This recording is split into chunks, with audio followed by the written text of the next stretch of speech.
এই 5ই আগস্টে সেই আন্দোলনের বিজয়ের মধ্য দিয়ে বাংলাদেশের মানুষ আশা করেছিল যে একটি নতুন বাংলাদেশ আমরা পাব।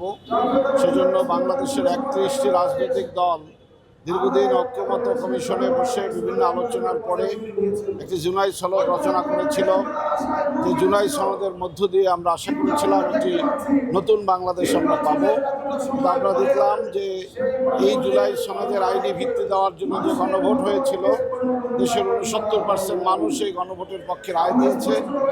আজকে সরকার ক্ষমতায় আসার পরে তারা এই গণরায়কে উপেক্ষা করে জুলাই সনদকে বাস্তবায়ন করছে না, এই জনরায়কে তারা উপেক্ষা করছে।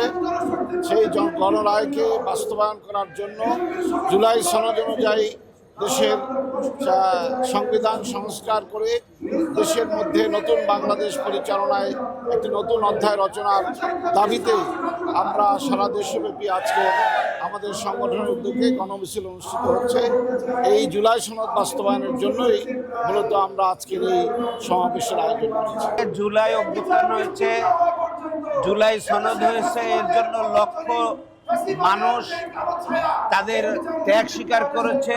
1400 শাহাদাত বরণ করেছে, 30,000 পঙ্গুত্ব বরণ করেছে, আয়নাঘর ইত্যাদি হয়েছে।